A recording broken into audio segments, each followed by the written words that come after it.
அனைவருக்கும் வணக்கம். நீங்க பார்த்துட்டு இருக்கிறது Cad Cam Tamil YouTube channel. என்னோட பெயர் ஸ்ரீதர். இந்த வீடியோவில் டெக்னாலஜி நியூஸ் பற்றி பார்க்க போகிறோம். செப்டம்பர் மந்த் எண்டு வரைக்கும் வந்த டெக்னாலஜி நியூஸ் வந்து கவர் பண்ணியிருக்கேன். ஸோ தேங்க்ஸ் டு தமிழ் திசை அண்ட் தென் தினகரன், இந்த ரெண்டு நியூஸ் பேப்பர்லேருந்து தான் நம்ம நியூஸஸ் கட் பண்ணியிருக்கோம். எப்போ நாம் இந்த பிளேலிஸ்ட்டில் வீடியோ போட ஆரம்பித்தோமோ அப்போ இருந்தே வந்து ஆட்டோமொபைல் செக்டர் ரொம்ப டவுன் ஆகிட்டு இருக்கு அப்படின்னு பார்த்துட்ருக்கோம். அதில் பார்த்தீங்க அப்படின்னா நம்ம முன்னாடியே பார்த்த மாதிரி ஆட்டோமொபைலில் வந்துட்டு இண்டஸ்ட்ரி வந்து லீவ் விடுறது அப்படிங்கிறது ரொம்ப கஷ்டம். ஏன்னா வருஷமே வந்து 4 லீவ் அதுதான் விடுவாங்க, 4 லீவ் 5 லீவ் தான் விடுவாங்க. அந்த முக்கியமான ஃபங்க்ஷனுக்கு மட்டும், எக்ஸாம்பிள் இப்போ பொங்கலுக்கு ஒரு நாள், தீபாவளிக்கு ஒரு நாள், இது மாதிரி மே 1க்கு ஒரு நாள், இப்படி தான் லீவ் விடுவாங்க. பட் இப்போ வந்துட்டு நிறையா இண்டஸ்ட்ரீஸ் வந்து கண்டினியூஸாக லீவ் விட்டுருக்கிறதா வந்துட்டு நியூஸ் போட்டிருக்காங்க. ஹீரோ மோட்டார்ஸ் கார்பரேஷன் வந்துட்டு 15லேருந்து 18 வரைக்கும் 4 நாள் லீவ் விட்டுருக்காங்க ஆகஸ்ட்டில். டாடா மோட்டார்ஸ் வந்துட்டு ஜாம்ஜெட்பூரில் இருக்கக்கூடிய அந்த இண்டஸ்ட்ரி வந்து 15லேருந்து 16, 17 அப்படி ஒரு 3 நாள் லீவ் விட்டுருக்காங்க. அதே மாதிரி சுந்தர் கியர்ஸ் லிமிடெட் இது வந்து 15லேருந்து 16, 17. ஸோ கண்டினியூஸாக இது மாதிரி லீவ் வந்து ஒவ்வொரு இண்டஸ்ட்ரி விட்டு வர்றாங்க. அது என்ன ரீசன் அப்படின்னு நான் முன்னாடி நிறைய டிஸ்கஸ் பண்ணிட்டோம். அடுத்தது ஒன்று பார்த்தீங்க அப்படின்னா இந்த இங்கிலீஷ் நியூஸ் பேப்பரில் வந்த news, auto sectors so down, it's scrap dealers, so micro units. இவங்க என்ன சொல்லியிருக்காங்கன்னா, கோயம்புத்தூரில் ஒரு சிஎன்சி மிஷின் 2 சிஎன்சி மிஷின் வச்செல்லாம் நிறைய இண்டஸ்ட்ரீஸ் இருக்குது. அந்த இண்டஸ்ட்ரீஸ் பார்த்தீங்க அப்படின்னா வாரம் ஒரு 10,000 ரூபா வந்து அந்த ஸ்கிராப் அப்படிங்கிறது நீங்கள் மிஷினிங் பண்ணும்போது எக்ஸ்ட்ரா வரக்கூடிய வேஸ்ட் மெட்டீரியல், அந்த மெட்டீரியல் வந்து மினிமம் 10,000க்கு வந்து சேல் பண்ணுவாங்களாம். ஒரு 2 சிஎன்சி மிஷின் வச்சிருக்கக்கூடிய ஒரு சின்ன இண்டஸ்ட்ரி வந்து கோயம்புத்தூர் சைடில். ஸோ அது வந்து லாஸ்ட் வீக்கில் வந்து நிறைய ரெடியூஸ் ஆகிருக்கு அப்படின்னு சொல்லியிருக்காங்க. ஸோ கோயம்புத்தூர் சிட்டிஸில் மட்டும் 250 இண்டஸ்ட்ரீஸ் இருக்குது. இது மாதிரி 2 சிஎன்சி ஒரு சிஎன்சி வச்ச இண்டஸ்ட்ரீஸ். அந்த ஸ்கிராப் குவான்டிட்டி ரெடியூஸ் ஆனது மட்டும் இல்லாமல் அந்த ஸ்கிராப்போட ப்ரைஸுமே ரெடியூஸ் ஆகிருக்கா. ஸ்கிராப் வந்துட்டு பர் கேஜி 19 ரூபீஸ்க்கு வாங்கிட்டு இருந்தவங்க இப்போ வந்து ஜஸ்ட்டு 15 ரூபீஸ் தான் வந்துட்டு வாங்குறாங்க. அதே மாதிரி முன்னாடியெல்லாம் வந்து ஒரு சின்ன இண்டஸ்ட்ரி அப்படின்னா 700 கிலோ வரைக்குமே ஸ்கிராப் கிடைக்குமா. பட் இப்போ வந்து வெறும் 500 கிலோ தான் ஸ்கிராப் வருது அப்படின்னு சொல்லியிருக்காங்க. ஸோ இதுக்கெல்லாம் என்ன காரணம் அப்படின்னா, உங்களுக்கு ப்ரொடக்ஷன் ரெடியூஸ் ஆகுது அப்படிங்கும்போது ஆட்டோமேட்டிக்காக அந்த ஸ்கிராப் ரெடியூஸ் ஆகும் இல்லையா. ஸோ அதுதான் ரீசனாக சொல்லியிருக்காங்க. ஆட்டோமொபைல் செக்டார்ஸ் மட்டும் இல்லாமல் மற்ற இண்டஸ்ட்ரீஸ்லேயுமே ஒரு சில டவுன்ஸ் கிரியேட் ஆகிட்டு இருக்கு அப்படின்னு சொல்லியிருக்காங்க. அதில் பார்த்தீங்க அப்படின்னா அந்த பார்லே, அவங்க வந்து பிஸ்கட் மேனுஃபேக்சரிங் பண்ணக்கூடிய இண்டஸ்ட்ரி, 10,000 பேர்த்துக்கு வேலை இழக்கும் அபாயம் ஏற்படும் அப்படின்னு சொல்லியிருக்காங்க. ஸோ பார்லே நிறுவனத்தில் டைரெக்டாகவும் இன்டைரக்டாகவும் 1,00,000 பேருக்கு மேலே வேலை பண்ணிகிட்டு இருக்கிறதா சொல்லியிருக்காங்க. ஸோ அதில் வந்து 10,000 பேருக்கு வேலை இழக்கிறதுக்கான அபாயம் இருக்குது அப்படின்னு சொல்லியிருக்காங்க. இதுக்கு ரீசன் அவங்க என்ன சொல்கிறாங்க அப்படின்னா, கிராமப்புறத்தில் இந்த ஒரு 5 ரூபா பாக்கெட் 10 ரூபா பாக்கெட் பார்லேயோட பிஸ்கட் சேல் ஆகிட்டு இருக்கும். அந்த சேல் வந்து ரொம்ப டவுன் ஆயிருச்சு. அதனால வந்துட்டு இது மாதிரியான ஆள் குறைப்பு நடவடிக்கையை எடுக்க போகிறதா வந்து சொல்லியிருக்காங்க.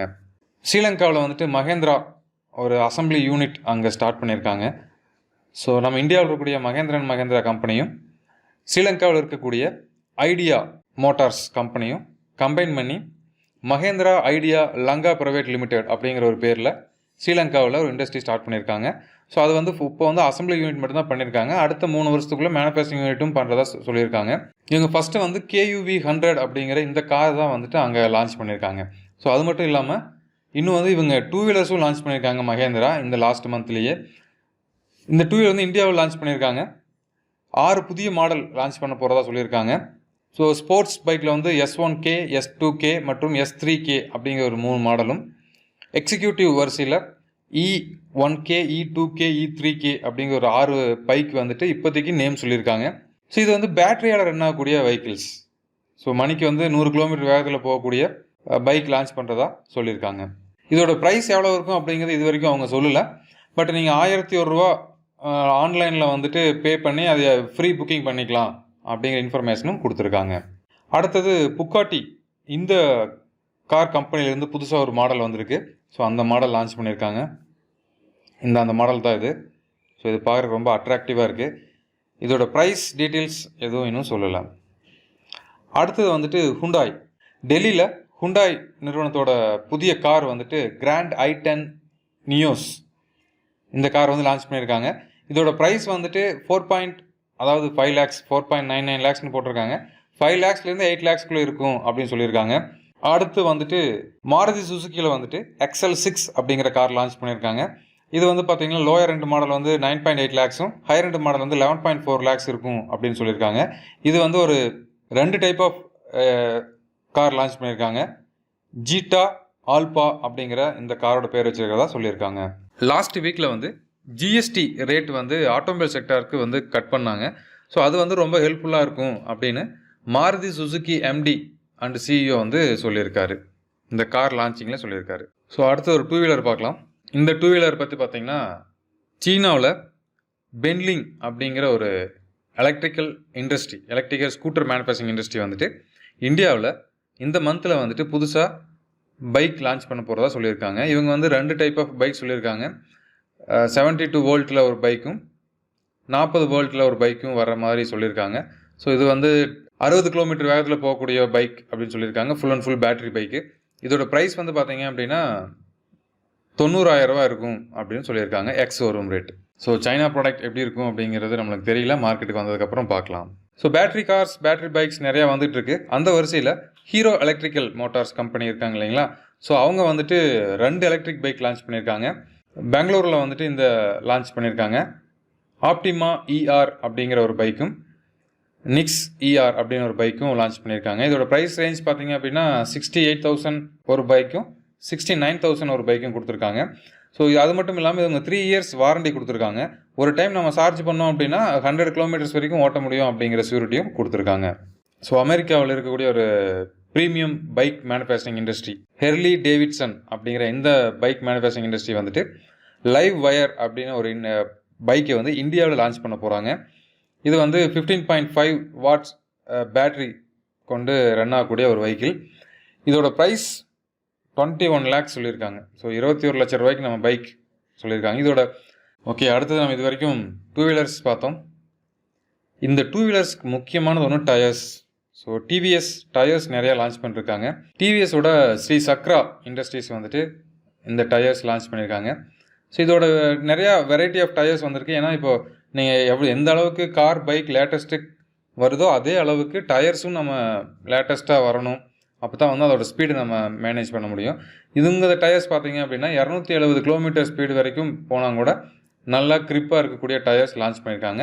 இந்த யூரோ கிரிப் இந்த குரூப்பில் வந்துட்டு 19 வகையான டயர் லான்ச் பண்ணுறதா சொல்லியிருக்காங்க. அடுத்தது நம்ம அடுத்த டெக்னாலஜிஸ் வரலாம். ஆட்டோமொபைல் விட்டு வெளியே வந்தோம் அப்படின்னா ஆண்ட்ராய்டு செக்டார்லேருந்து ஒரு பெரிய நியூஸ் வந்திருக்கு. உங்கள் எல்லாத்துக்குமே தெரிஞ்சிருக்கும். ஆண்ட்ராய்டு வந்துட்டு ஒவ்வொரு எடிஷன்லையுமே ஏதாவது ஒரு ஸ்வீட்டோட பேர் வச்சுக்கிட்டே வருவாங்க. ஒரு சாக்லேட்டோ இல்லை வந்து ஏதாவது ஒரு ஸ்வீட்டோட பேரை வந்துட்டு அந்த வெர்ஷனுக்கு வச்சுக்கிட்டே வருவாங்க. ஆண்ட்ராய்டு 1, ஆண்ட்ராய்டு 2, ஆண்ட்ராய்டு 3 அப்படின்னு வைக்காமல் ஒவ்வொரு ஆண்ட்ராய்டுக்கும் ஒவ்வொரு பேர் வச்சுக்கிட்டே வந்துட்டு இருந்தாங்க. இப்போ அது அந்த ஸ்வீட்டோட நேம் அது மட்டும் இல்லாமல் அந்த ஆல்பபெட்டிக் லெட்டர்லேயும் வரும். ஸோ இப்போ நீங்கள் நம்ம ஸ்க்ரீன்லேயே பார்க்கலாம். ஃபஸ்ட்டு ஆண்ட்ராய்டு பார்த்தீங்க அப்படின்னா ஆண்ட்ராய்டு 1.0 அப்படின்னு இல்லாமல் ஆண்ட்ராய்டு ஆல்பா அப்படின்னு வந்துச்சு. அடுத்தது பீட்டா அப்படின்னு வந்தது. அடுத்த ஒரு கப் கேக்கு, டோனட்டு, இது மாதிரி ஒவ்வொரு ஸ்வீட் நேமாக வந்துக்கிட்டே இருந்துச்சு. இப்போ கடைசியாக ஆண்ட்ராய்டு பை ஓஎஸ் வரைக்கும் வந்திருக்கு. இதுக்கு அடுத்தது இந்த வரிசையை வந்து கட் பண்ண போகிறதா சொல்லியிருக்காங்க. நார்மலாக எல்லாரும் ஈஸியாக அண்டர்ஸ்டாண்ட் பண்ணுற மாதிரி ஆண்ட்ராய்டு 10 அடுத்தது வரப்போகுது. அதுக்கப்புறம் ஆண்ட்ராய்டு 11, ஆண்ட்ராய்டு 12 அப்படின்னு நம்பர் யூஸ் பண்ணி சீரியல் கண்டினியூ பண்ண போகிறாங்க. ஸோ இது எதுக்காக இந்த மாற்றம் கொண்டு வந்திருக்காங்க அப்படின்னு கூகுள் தரப்பில் என்ன சொல்லியிருக்காங்க அப்படின்னா, ஸோ எல்லாத்தினாலையும் அந்த வெர்ஷன் நேம் வந்து ஞாபகம் வச்சுக்கிறது ரொம்ப டிஃபிகல்ட்டாக இருக்குது. ஏன்னா ஒரு சில ஸ்வீட் வந்து ஒரு சில நாட்டில் மட்டும்தான் ரொம்ப ஃபெமிலியராக இருக்கும், மற்ற நாட்டில் வந்து அவ்வளோக்கா ஃபெமிலியராக இருக்காது. ஸோ அதனால் இது வந்து கொஞ்சம் உலகம் முழுவதும் இந்த ஆண்ட்ராய்டு போகும்போது ரொம்ப கிரிட்டிக்கலாக இருக்குது இந்த நேம்ஸ் ஞாபகம் வச்சுக்கிறதுக்கு. அதனால எப்போ போல் வந்து மற்ற சாஃப்ட்வேர்ஸ் வர்ற மாதிரியே வெர்ஷன் நேம் கொடுக்க போகிறாங்க. அடுத்தது இன்னொன்று முக்கியமானது பார்த்தீங்க அப்படின்னா, உலகத்திலேயே முதல் முறையாக மிதக்கும் அணு உலை உருவாக்கியிருக்கிறாங்க ரஷ்யா. இந்த அணு உலை பார்த்தீங்க அப்படின்னா கடலில் மிதக்கும். இன்னும் என்ன சொல்லியிருக்காங்க அப்படின்னா, இந்த அணு உலையை குளிர்விக்கிறதுக்கு வந்து சுத்தமாக ஐஸ் கட்டி யூஸ் பண்ணி குளிர்விக்கிறதா சொல்லியிருக்காங்க. இது எந்த அளவுக்கு சேஃப்டியாக இருக்கும் அப்படிங்கிறத பற்றியெல்லாம் இப்போதைக்கு நம்ம தெரியல. இதை வந்து இவங்க உற்பத்தி பண்ணி இவங்க மட்டும் பயன்படுத்தாமல் வெளிநாடுகளுக்கும் சேல்ஸ் பண்ணுறதைய வர்த்தக ரீதியாகவும் இதை உற்பத்தி பண்ண போகிறதா ரஷ்யா சொல்லியிருக்காங்க. ஸோ எப்போவுமே ஒரு புது இனோவேஷன் வரும்போது சுற்றுச்சூழல் மாசுபடாமல் என்ன அப்படிங்கிறதையும் நம்ம பார்க்கணும். ஸோ சுற்றுச்சூழல் ஆர்வலர்கள் வந்து இதுக்கு எதிர்ப்பும் தெரிவிச்சிருக்காங்க.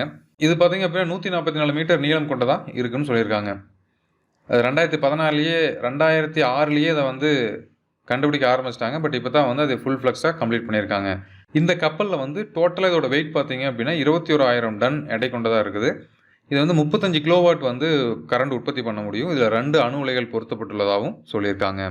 அமேசானோட ஸ்டோரேஜ் கிடங்கு வந்து ஹைதராபாத்தில் லான்ச் பண்ணியிருக்காங்க. ஸோ இது வந்து பார்த்திங்கன்னா 15,000 பேர்த்துக்கு வேலை கிடைக்கும் அப்படின்னு ஒரு முக்கியமான செய்தி சொல்லியிருக்காங்க. இந்த இண்டஸ்ட்ரீஸில் ஆல்ரெடி வந்து இந்தியாவில் 65,000 பேர் இந்த அமேசானில் இந்தியா முழுவதும் வந்துட்டு 62,000 பேர் வந்துட்டு ஆல்ரெடி ஒர்க் பண்ணிகிட்ருக்காங்க. ஸோ இந்த வளாகம் திறக்கிறது மூலமாக இன்னும் ஒரு 15,000 பேர் ஆட் ஆவாங்க அப்படின்னு சொல்லியிருக்காங்க. 2016ஆம் ஆண்டு கட்ட ஆரம்பித்த இந்த வளாகம் வந்து இப்போ தான் கட்டி முடிச்சிருக்காங்க. இது 9 ஏக்கர் பரப்புரை உள்ளதாகவும் இருக்குன்னு சொல்லியிருக்காங்க. இது வந்து முன்னாடியே வந்துட்டு 500 கோடி வந்து இதில் அமேசான் இன்வெஸ்ட்மெண்ட் பண்ணியிருக்காங்க. அது மட்டும் இல்லாமல் இப்போ மறுபடியும் ஒரு 50 கோடி வந்து இதில் இன்வெஸ்ட் பண்ணியிருக்காங்க. ஸோ இது மூலமாக வேகமாக வந்து நம்மளுக்கு ப்ராடக்ட் கிடைக்கும். சென்னையிலையும் அதே மாதிரி இந்த கிடங்கு வந்து ஸ்டோரேஜ் பண்ண போகிறதா சொல்லியிருக்காங்க. அடுத்தது நீங்கள் எல்லாருமே தெரிஞ்சிருப்பீங்க, சந்திராயன் 2 சக்ஸஸ்ஃபுல்லாக இப்போ லான்ச் ஆகி போயிட்டுருக்கு. அதே மாதிரி சந்திராயன் 3யும் பண்ண போகிறதா சொல்லியிருக்காங்க. அது மட்டும் இல்லாமல் அடுத்த வரக்கூடிய வருடங்களில் சூரியன் மற்றும் செவ்வாய்க்கும் வந்துட்டு ராக்கெட் அனுப்ப போகிறதா நம்ம இஸ்ரோ சொல்லியிருக்காங்க. ஸோ இந்த நியூஸ் மூலமாக நம்மளுக்கு என்ன அப்படின்னா, இஸ்ரோ வந்து எல்லா ப்ராடக்ட்டும் வந்துட்டு அவங்க ஓன் மேனுஃபேக்சரிங் பண்ணுறது கிடையாது. சின்ன சின்ன இண்டஸ்ட்ரீஸ் தான் கொடுக்க போகிறாங்க. ஸோ நிறைய ஸ்மால் ஸ்கேல் இண்டஸ்ட்ரீஸ்க்கு வந்துட்டு நிறைய வேலை வாய்ப்புகள் உருவாக போகுது. அடுத்தது நம்ம சென்னையில் ஐஐடி மாணவர்கள் வந்துட்டு மலிவு விலையில் ஒரு சிறிய குளிர்சாதன பெட்டி தயாரிச்சிருக்காங்க. இது வந்து விவசாயிகளுக்காகவே தயாரிச்சிருக்காங்க. இப்போ பார்த்தீங்கன்னா லாஸ்ட் வீக்கில் வந்து தக்காளி ரொம்ப விலை குறைஞ்சிருச்சு. காரணம் வந்து நிறைய வரத்து வந்துருச்சு. அதே சமயத்தில் மழை பெஞ்சதாலையும் நிறைய இடத்துல வந்து சேல் பண்ண முடியல, வட மாநிலங்களுக்கு வந்து எடுத்துகிட்டு போக முடியல. இந்த காரணத்தினாலையும் நிறைய காய்கறிகள் வந்து அழுகி போயிடுது, ஒரு வாரத்துக்கு மேலே வச்சுருக்க முடியாது. ஸோ இதையெல்லாம் வந்து சால்வ் பண்ணுறதுக்காக ஐஐடி மாணவர்கள் வந்து ஒரு சின்ன சைஸில் விவசாயிகளுக்கு பயன்படக்கூடிய ஒரு குளிர்சாதன பெட்டி தயாரிச்சிருக்காங்க. இது பார்த்திங்கன்னா 58 லிட்டர் கொள்ளளவு கொண்டதாகவும் 15 அடி உயரம் இருக்கிற மாதிரியானும், நம்ம அந்த குட்டி யானைன்னு சொல்லக்கூடிய டாடா ஏஸில் வந்து அடுக்கி வச்சு எடுத்துகிட்டு போகிற மாதிரியான ஒரு குளிர்சாதன பெட்டி தயாரிச்சிருக்காங்க. இவங்க வந்து இதை வந்து அஃபீஷியலாகவும் ஒரு இண்டஸ்ட்ரி ஸ்டார்ட் பண்ணியும் அந்த இண்டஸ்ட்ரி மூலமாகவும் வந்து இவங்க சேல் பண்ணுறதா ஒரு மாதம் ஒரு 1000 இப்போ ஒரு மாதம் 1000 குளிர்சாதன பெட்டி தயாரிக்கிறதுக்கு முடிவு பண்ணியிருக்கிறதா சொல்லியிருக்காங்க. ஸோ இது மாதிரியான கண்டுபிடிப்புகள் விவசாயத்துக்கு ரொம்ப பயனுள்ளதாகவும் தேவையானதாகவும் இருக்கும் அப்படின்னு நினைக்கிறேன் நான். ஓகே, இந்த வீடியோ உங்களுக்கு பிடிச்சிருக்குன்னு நினைக்கிறேன். இந்த வீடியோ பற்றியான கருத்துக்களை மறக்காம கமெண்ட்டில் சொல்லுங்கள். இந்த வீடியோ பிடிச்சிருந்துச்சு அப்படின்னா ஒரு லைக் கொடுங்க. இது வரைக்கும் நம்ம Cad Cam தமிழ் யூடியூப் சேனலை சப்ஸ்கிரைப் பண்ணலாம் அப்படின்னா மறக்காமல் சப்ஸ்கிரைப் பண்ணுங்கள். கூடவே பெல் ஐக்கானையும் கிளிக் பண்ணுங்கள். நம்ம சேனலில் அப்லோட் பண்ணக்கூடிய எல்லா வீடியோஸையும் தொடர்ந்து பாருங்கள். Cad Camல நிறைய கற்றுக்குங்க. மீண்டும் இன்னொரு இன்ட்ரெஸ்டிங்கான வீடியோவில் சந்திக்கிறேன். நன்றி, வணக்கம்.